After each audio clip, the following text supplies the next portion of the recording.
Intro part तो हो गया था, आज एक्सरसाइज स्टार्ट करते हैं और ये बेसिक क्वेश्चन है। लेकिन अब ये पक्की बात है, नहीं बात मत कर पलक, ये पक्की बात है कि क्वाड्रेटिक फॉर्मूला हट गया है। तो अब ये पक्की बात हो गई कि फैक्टराइजेशन पे एक क्वेश्चन 2 या 3 नंबर का रखा मिल रहा है आपको, रखा। अब ये आउट है पेपर अब, क्योंकि पहले क्या था, CSM था, completing square method, quadratic formula, fact 3 थे, तो डाउट रहता था कि इससे ना जाइए इससे। अब तो पक्का एक ही है, तो एक क्वेश्चन आपको रखा मिलना ही, तो आउट है ये, ऐसा ही मिलेगा। तो कंसेप्ट समझ लो अच्छे से बेटा। अगर अब की आवाज़ ऐसे आ गई ना तो वीडियो में पिटो फिर तुम्हें।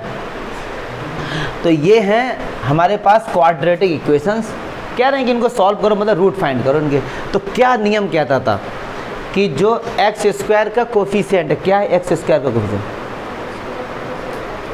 एक्स स्क्वायर को एक्स स्क्वायर है, निकाल दें डिविया ये 1।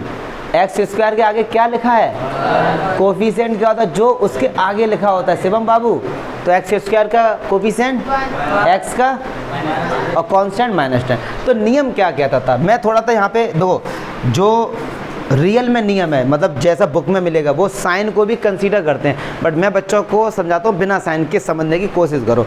एक्स स्क्वायर का कोफिशिएंट 1 है और कांस्टेंट -10 है ना, तो उसका 10 लो। ये मैं समझा रहा हूँ सिंपल करने के लिए, मतलब बुक में कहते हैं -10 लो। तो 1 और 10 का मल्टीप्लाई करो, कितना हुआ 10, 10 के फैक्टर करो 2 × 5 × अब इन फैक्टर का यूज करके 3 लाओ, -3 नहीं 3, बुक वाले कहते हैं -3, बट मैं बेसिक थोड़ा सिंपल करने की कोशिश करता हूँ। 3 लेके आओ इनका यूज करके, 5 से 2 गया, क्या चमका, सिंपल सी बात है। तो देखो एक्स स्क्वायर माइनस ऐसे लिखो, 3 को लिखो 5 - 2, बाकी सब ऐसे ही लिख दो। बाटी समझो यार, 10 × 1 और यहाँ 3 था ना, इन्हीं का यूज़ करो। अब तुम ऐसे करते कि 5 से 1 गया 4, नई बात बन रही है, या फिर सर मान लो 2 में 1 ऐड किया 3, 5 से 3 गया 2, नई बात बन रही है। इनकी जुगाड़बाजी करके हम लोग करते हैं। तो चलिए अच्छा, अब क्या होगा, माइनस का अंदर एंट्री होगा, तो माइनस का 5 और इधर से एक्स आ रहा है, माइनस माइनस प्लस का। अब एक बात सुनो, टोटल टर्म्स कितने, 1 2 3 4, 2 पॉजिटिव है 2 नेगेटिव है, सही है भाई। तो चलो इन दोनों में से क्या कॉमन आ रहा है, एक्स, तो अंदर कितना है x - 5। क्या यस भाटी ये चीज़ क्लियर हो रही है कि एक्स स्क्वायर था, एक एक्स क्या, तो एक एक्स बचा ना, ठीक है। इन दोनों में से 2 कॉमन आ रहा है, अंदर कितना बचा भाटी, तो ये दोनों क्या हो गए भैया, सेम हो गए। अब ये क्या बचा, एक्स प्लस, क्लियर है। मुझे नहीं लगता यहाँ तक कोई डाउट होगा, डाउट बताइए आप। तो उसमें ये देखो फैक्टर करने थे या सॉल्व करने थे, तो फाइंड द रूट्स फाइंड करने थे। तो एक बार रखो x - 5 को 0 के इक्वल, तो x बराबर क्या हो जाएगा डियर, 5, माइनस का 5 उधर जाएगा तो प्लस का हो जाएगा। एक बार रखो x + 2 को 0 के बराबर, तो क्या होगा x बराबर -2। तो एक आ गया 5 और एक आ गया, गॉट इट अंकुश, डाउट पक्की बात है। सेकंड क्वेश्चन भी देखो भैया इसी तरीके का ही है। फिर सेकंड कह रहा है पलक शुरू हो जाओ, एक्स स्क्वायर का कोफिशिएंट और कांस्टेंट, कांस्टेंट वीडियो पॉज करके वो निकालें डिबिया। एक्स स्क्वायर का कोफिशिएंट 2 और कांस्टेंट है 6।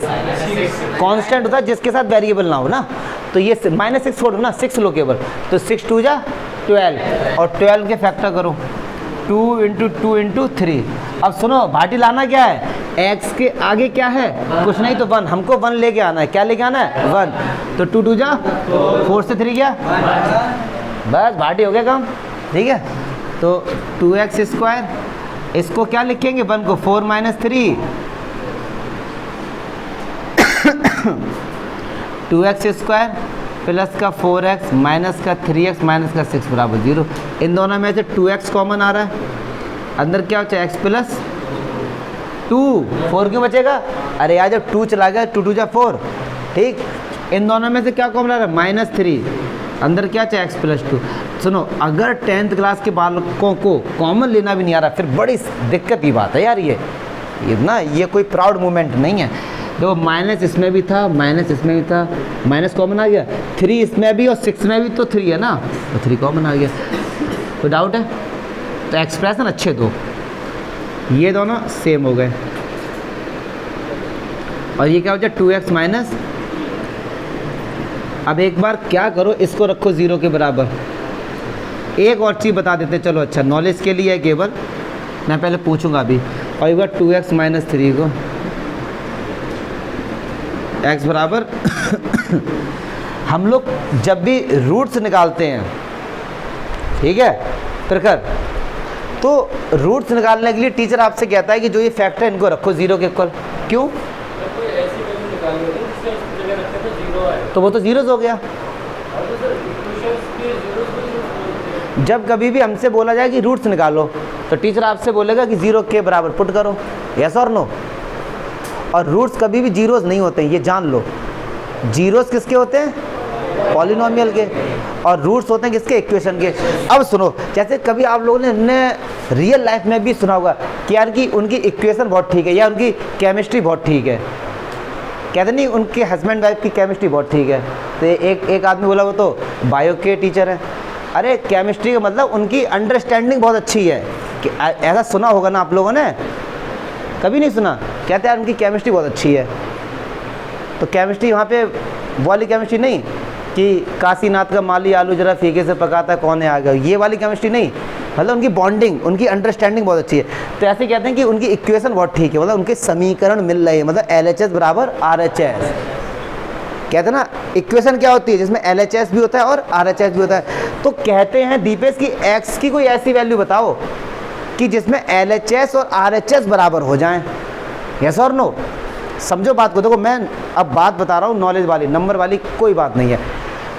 यहाँ पे 0 था तो आपने सुधांशु त्रिवेदी, तो आपने 0 के बराबर रख दिया। लेकिन अगर यहाँ पे 2 होता तो क्या इसको 2 के बराबर पुट करते? अगर 0 की जगह 2 होता तो क्या आप इसको 2 के बराबर पुट करते? मेरा ये सिंपल सा एक क्वेश्चन है, मैं जानबूझ के बात को बना रहा हूँ जिससे आपके लॉजिक क्लियर हो। सॉरी, ये 0 के बराबर पुट किया आपने। कौन, अच्छा पूरे बैच में कौन इसका आंसर देगा पीछे तक कि x प्लस 2 को 0 के बराबर पुट कर दिया। टीचर बोलता है कि भैया RHS में 0 है। तो आपका ये क्वेश्चन है कि अगर सर 0 की जगह 2, 3, 4 कुछ भी होता तो क्या ये फैक्टर उसके बराबर रखे जाते? कोई इसका आंसर देगा यस और नो कि हाँ सर रखे जाते? तो इसका आंसर है नहीं रखे जाते। इसका आंसर क्या है? अगर बाई चांस यहाँ पे 2 होता तो x प्लस 2 को 2 के बराबर पुट नहीं करते और 2x माइनस 3 को 2 के बराबर पुट नहीं करते। तो फिर सर यहाँ 0 के बराबर क्यों पुट कर रहे हैं? ठीक है, तो अब इसका आंसर जान लो। ये 1 लाख रुपए का आंसर है। ये आपको और बच्चों से अलग बनाएगा कि क्यों 0 के बराबर पुट करते। तो देखो आज तक दुनिया में, इस ब्रह्मांड में, इस यूनिवर्स में, गैलेक्सी में और भी कुछ होता है, कोई भी ऐसे 2 नंबर नहीं बने हैं, कोई भी ऐसे कि जिनका मल्टीप्लाई करने पे 0 आए लेकिन वो दोनों ही नंबर 0 ना हो। क्या मैं समझा पाए बात को? मतलब आप मुझे कोई से भी ऐसे 2 नंबर बताओ कि जिनका हम मल्टीप्लाई करें और आंसर 0 आ जाए लेकिन वो दोनों नंबर 0 ना हो। इम्पॉसिबल। तभी 0 आएगा जैसे 2 नंबर हैं x और y, इनका मल्टीप्लाई किया तो आंसर 0 आया। तो ऐसा नहीं हो सकता कि x भी 0 ना हो और y भी 0 ना हो। इम्पॉसिबल।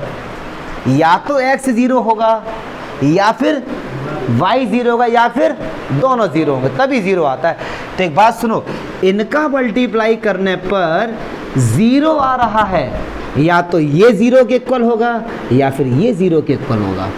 क्या चमका? इसलिए उनको 0 के बराबर करते। अगर कहीं ऐसा होता कि x प्लस 2 और x प्लस 3 इक्वल टू 2 होता, तो अगर आप ऐसा करके आते हो कि ये 2 के बराबर और ये 2 के बराबर, तो आपको नंबर मिलेंगे 0। पूछो क्यों? पूछो क्यों? क्योंकि ये कह रहे हैं कि 2 नंबर का मल्टीप्लाई करने पे 2 आ रहा है। हो सकता है कि वो दोनों नंबर, एक नंबर 2 हो और एक नंबर 1 हो सकता है एक नंबर 1/2 हो और एक नंबर 4 हो तो ऐसे इनफाइनाइट कॉम्बिनेशन बनेंगे, यस और नो। बट जीरो का केवल एक बनेगा कि या तो ये जीरो होगा या फिर ये जीरो होगा। क्लियर है? क्या मैं समझा पाया? ये ज़बरदस्ती वाली बात थी, नॉलेज वाली बात थी बस। ये जो हम लोग बचपन से रखते आए ना कि इसको रखो जीरो के बराबर, हमको पता नहीं है क्यों। तो ये जान लो, अगर प्रोडक्ट में 2 है या 4 है तो ये मत कर देना कि इसको रख दो 2 के बराबर, ना, गलत हो जाएगा आपका। फिर क्या करेंगे? हाँ, अच्छा क्वेश्चन पूछा, फिर क्या करेंगे सर?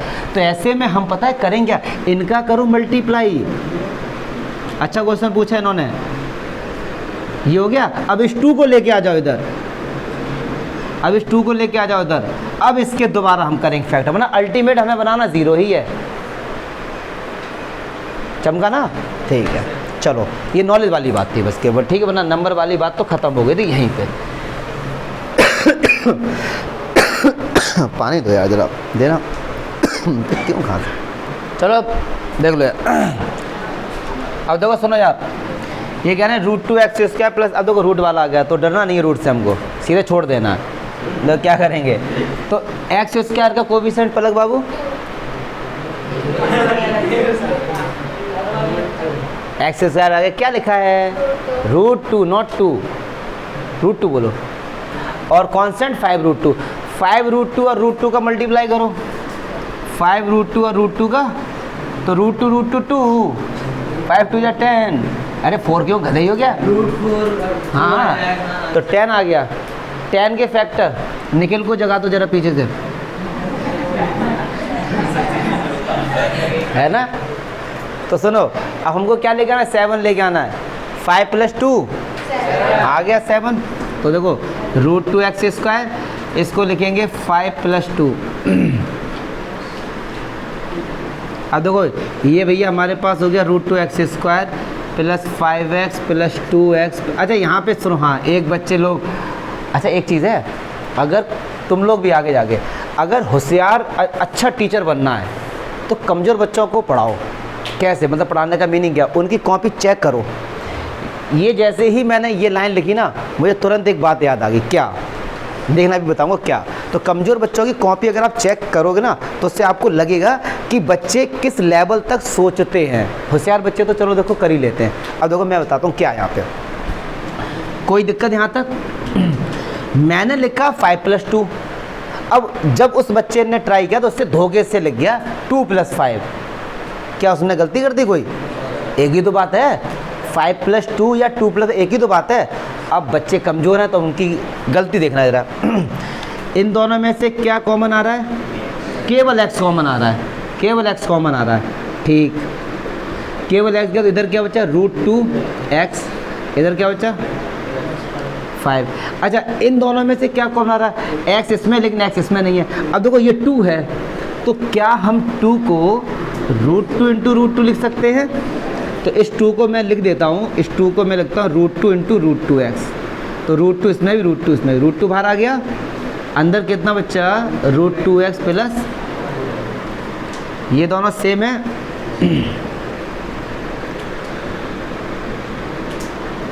और x प्लस, क्लियर है? अब इसको रखो 0 के बराबर, एक बार ये जाएगा उधर,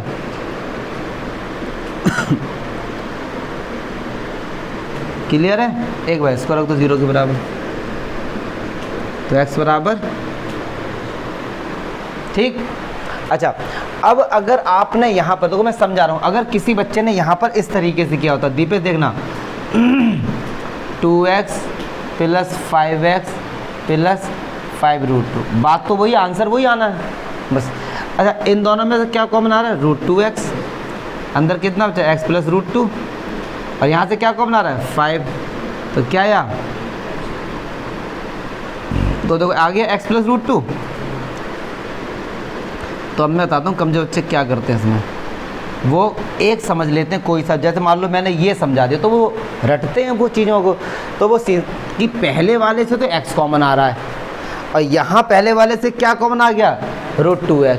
तो एक बच्चे ने ऐसे किया और करने के बाद ये कर दिया, अपना ही काट दिया। क्यों? उसको लग रहा है कि जब सर ने समझाया था तो सर के में से x कॉमन आया था केवल, और हम करना यार हमारे में से √2x कॉमन आ रहा तो हम गलती कर रहे हैं कहीं ना कहीं। ये नहीं करना है, ये चीज़ समझ नहीं है। प्लस वाली चीज़ ना हम आगे पीछे भी तो हम लिख सकते हैं यार, उसमें क्या है।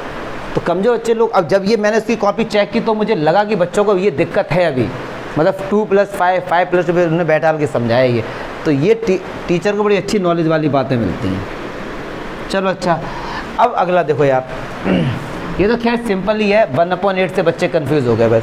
एलसीएम क्या लो यहाँ पे 8, तो 8 × 2 = 16x² माइनस का 8x और प्लस का, अब ये 8 किसने बोला 1 आएगा, 8 जाएगा 0 में ये। चलो पलक बेटे x² का कोफिशिएंट, वेरी गुड, x का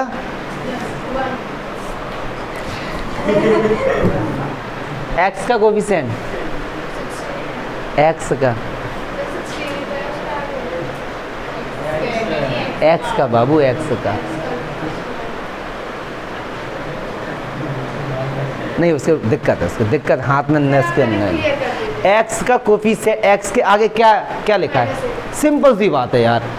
कोफिशिएंट क्या होता है, जो उसके आगे लिखे होते हैं। कौन से बताओ क्या, सागर किनारे कांस्टेंट जग गए 1, उसे पता है x का कोफिशिएंट इसमें, तो क्या होगा। लेकिन मैंने उस दिन भी बताया था, अगर आपको याद हो ना, कंफ्यूज, इसको लिख लो। अगर इसको नहीं लिखोगे तो पलक दिक्कत होती रहेगी, ये बहुत छोटी चीज़ है बेटे। अब सुनो यार, इसके फैक्टर हो जाएंगे 16 का 1 के साथ मल्टीप्लाई, तो 16 के फैक्टर होंगे 2 × 2 × 2 × 2, 2 × 2 = 4 और 2 × 2 = 4, 4 + 4, ठीक है। इधर आ जाओ, x² का कोफिशिएंट, x का कांस्टेंट, वेरी गुड। तो 100 का 1 के साथ मल्टीप्लाई करो, 100 के फैक्टर करो 2, 50, फिर 2 और 5 और 5, 5 × 2 = 10 + 10, यही लाना था, हो जाएंगे आराम से। चलो अब करेंगे लैंग्वेज वाले क्वेश्चन, मज़ा आएगा इसमें। चलिए अब लैंग्वेज देखो, सेकंड क्वेश्चन तो भैया ये कह रहे हैं कि solve the example given, solve the problem given in example 1। जो एग्जाम्पल 1 था ना, उसकी इक्वेशन बनाई थी, उसको फैक्टर करना है, वो कर लेना खुद से।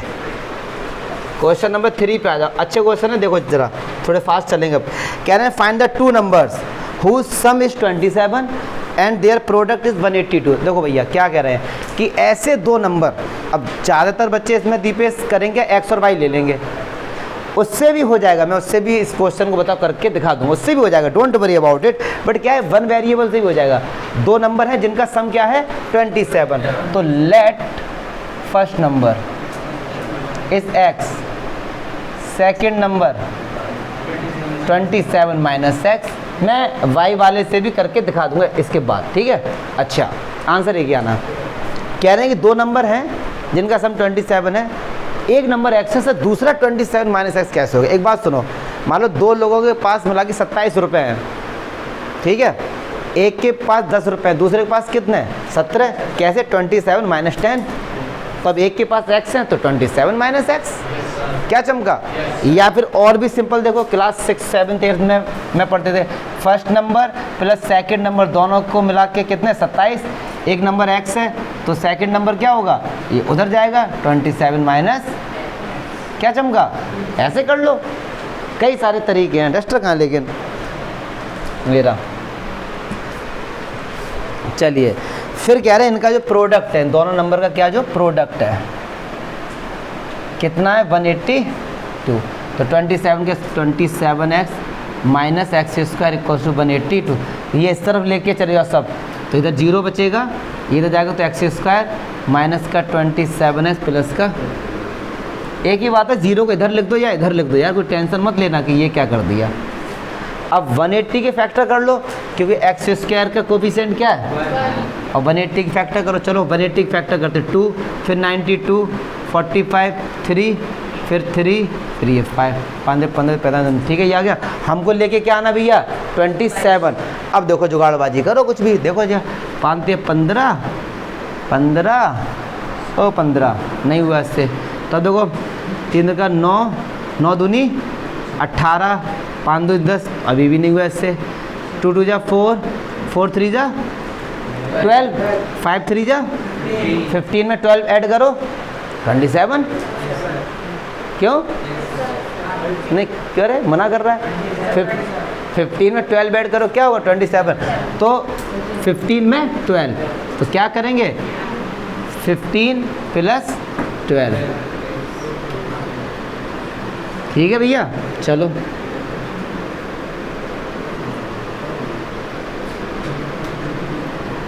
दोनों से क्या कॉमन आ रहा है x, तो x माइनस यहाँ से क्या माइनस का 12, तो x माइनस, अरे बताओ ना यार, बोलते रहा करो। तो एक बार इसको रखो 0 को, x की वैल्यू 15, इसको रखो तो 12। तो कह रहे हैं वो नंबर बताओ, दो नंबर फाइंड करने था, तो एक नंबर x की जगह 15 लो, तो दूसरा नंबर क्या निकल के आएगा 27 12, या एक अगर तुमने लिया 12 तो दूसरा क्या आएगा 15, वही नंबर आएंगे 15 12 12 15। ठीक है, पक्की बात है। अब ये कंफ्यूज मत हो ना सर, आंसर क्या लिख के आएंगे भैया, आप आंसर लिख के आ जाओ, नंबर 15 और 12 12 या 15। ठीक है, ओके। नेक्स्ट क्वेश्चन देखते हैं, कह रहे हैं कि भैया फाइंड 2 कंसेक्यूटिव पॉजिटिव इंटीजर, कर चुके हैं, consecutive positive integer whose square sum of whose square is 360। अच्छा क्वेश्चन देखो जरा बाडी, कह रहे हैं 2 कंसेक्यूटिव इंटीजर्स हैं, पॉजिटिव है, हाँ जी पॉजिटिव है। तो इंटीजर्स क्या होते हैं, एक के बाद एक जो आते हैं, 1 2 3 ये हमारे क्या इंटीजर्स हैं। तो लेट 1 इंटीजर मान लो x है, तो भाटी जी सेकंड क्या होगा क्या होगा भाटी x + 1, x + 1 ही तो होगा, क्योंकि एक ऐड करके तो इंटीजर आता ना। फिर कह रहे हैं सम ऑफ हुज स्क्वायर, इनके स्क्वायर का सम।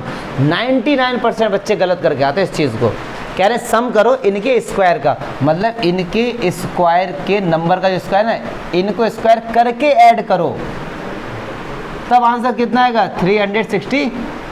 99% बच्चे क्या करते हैं, इनको ऐड करते हैं तब स्क्वायर करते हैं, ये करते हैं, और को नंबर मिलते हैं 0। समझ रहे ना, सम ऑफ किनका, इनके स्क्वायर का।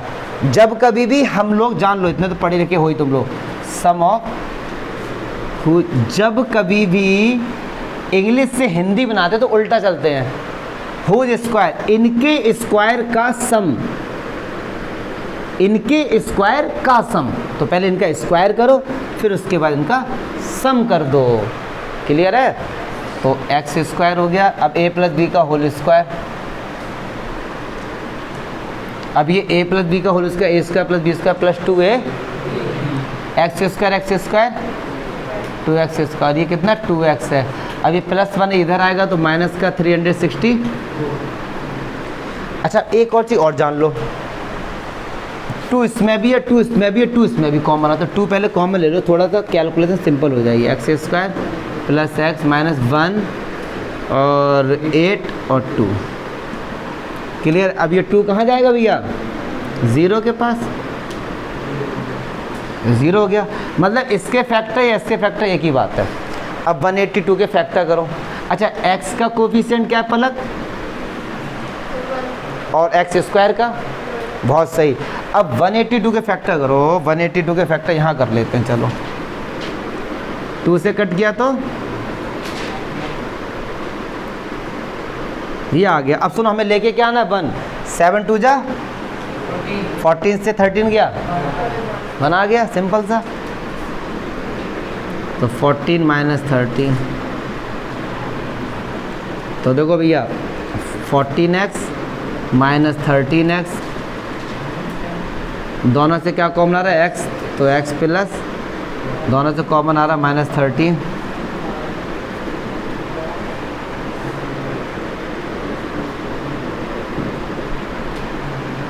क्लियर है। तो एक बार रखो x की वैल्यू -14, एक बार क्या आएगी 13। अब एक बात सुनो, -14 तो आंसर हो नहीं सकता, क्यों, क्योंकि क्वेश्चन में बोल रहा है पॉजिटिव इंटीजर, क्या होगा पॉजिटिव इंटीजर, तो आंसर क्या हुआ 13। मतलब पहला नंबर कितना है 13 और दूसरा कितना है मतलब 13 14 ऐसे नंबर है जिनके स्क्वायर का सम करोगे 365 आएगा। करके देख लो आप, 13 का स्क्वायर प्लस 14 का स्क्वायर, 13 का 169 और 14 का 19 से करके ऐड कर लो 365 आएगा। ठीक, चलिए नेक्स्ट देखते हैं most important question. Fifth question जो है भैया वो मोस्ट इंपॉर्टेंट क्वेश्चन है, इसको लिखना मांगता है, लिख लो, टाइम है भी हमारे पास, लिख लो। क्वेश्चन नंबर 5, अच्छा क्वेश्चन है, देख लो जरा कुणाल। देखो कह रहे थे altitude of a right angle triangle, मतलब एल्टीट्यूड बोले तो हाइट या नॉर्मल या परपेंडिकुलर या दैट शॉर्टेस्ट पाथ। मीडियन अलग चीज होती है, मीडियन मिड पॉइंट होता है।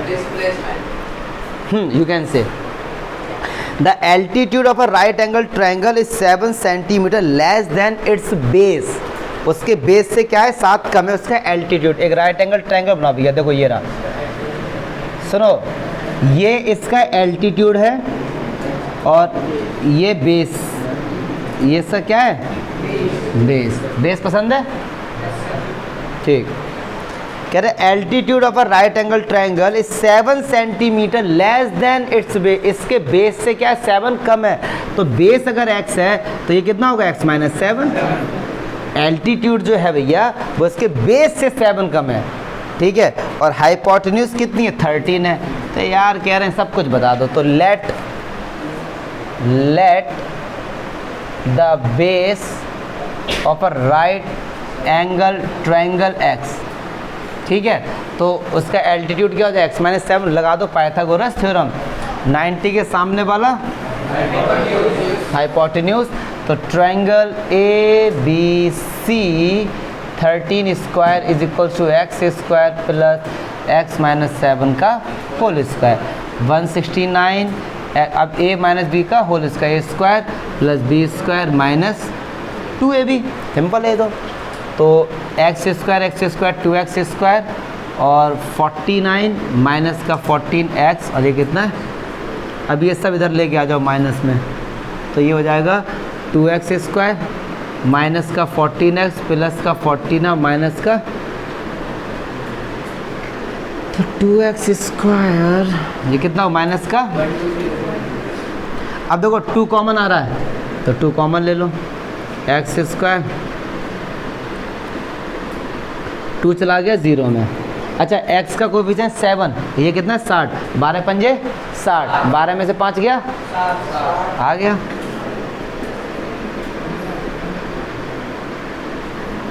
तो यही चीज़ें हैं जो धीरे धीरे आपको प्रैक्टिस से आ जानी है। दोनों में से क्या कॉमन लो, x, 5 कॉमन लो, x माइनस, एक बार इसको रखो, x की वैल्यू क्या है 12, एक बार इसको रखो x की वैल्यू -5। अच्छा तो x क्या बेस, किसी ट्रायंगल का बेस माइनस में थोड़ी ना होगा, तो ये तो हो नहीं सकता। तो बेस कितना आ गया 12, बेस कितना आ गया 12, और 12 में से 7 गया 5, तो ये कितना बचा 5। सही बात है, 5 का स्क्वायर 12 का स्क्वायर 13 हो जाएगा, सिंपल है। अच्छा लास्ट वाला जो क्वेश्चन है भाई साहब, कितनी लाइन का है, देखो जरा, 4 लाइन का, NCERT की 4 लाइन, और इसका आंसर भी 3-4 लाइन में आ जाएगा। देखने में कितना बड़ा है, बकवास एकदम, बच्चे लोग पढ़ के कंफ्यूज हो जाते हैं और उनको लगता है टफ क्वेश्चन है। कह रहे हैं cottage industry produce a certain number of pottery articles in a day, it was observed on a particular day the cost of the production of each article was 3 more than twice of the number of article. कह रहे find the number of article, पढ़ लिया होगा आपने, number of article पूछे हैं, तो let number of, मैं समझा भी दूंगा इसको, मान लो x आर्टिकल बनाते हैं, ठीक है। अब वो ये कह रहे हैं कि जितने आर्टिकल बनाते हैं भैया, कोई आर्टिकल मतलब कोई भी चीज़, कमोडिटीज़, आप कोई भी आर्टिकल बनाते हैं उसमें आपका पैसा भी तो खर्च होगा, भले ही फैक्ट्री है तो क्या होगा, कॉस्ट तो जाएगी ना उसकी। तो कह रहे कॉस्ट जो है ना उसकी, कॉस्ट जो है वो कह रहे 3 मोर देन, 3 मोर का मतलब plus, twice the number of article, twice the number of article, मतलब जितने आर्टिकल आप बनाते हैं उसका ट्वाइस कर दो और 3 ऐड कर दो, उतनी कॉस्ट 1 पर आ रही है, उतनी कॉस्ट एक आर्टिकल पर आ रही। फॉर एग्जांपल मैं समझाता हूँ। मान लो वो कंपनी एक दिन में 10 आर्टिकल बना रही है। कितने बना रही है? 10 आर्टिकल। तो एक आर्टिकल पे कितना रुपया खर्च कर रही है? 2 से मल्टीप्लाई करो, 3 ऐड कर दो, मतलब एक आर्टिकल उसको 23 रुपीज़ का पड़ रहा है। क्या चमका? ये इसका मीनिंग हो गया। एक्स आर्टिकल बनाते टोटल, और एक आर्टिकल पे इतना पैसा खर्च होता है, तो टोटल रुपीस क्या हो गया इनका? मल्टीप्लाई करोगे ना। और वो किसके बराबर है? वो बराबर है आई थिंक 90 के। किसके बराबर है? 90। बस अब इक्वेशन बना दो।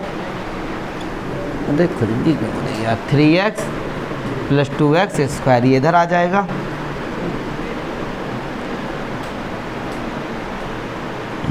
अब इसके फैक्टर कर लो, x की वैल्यू निकाल लो।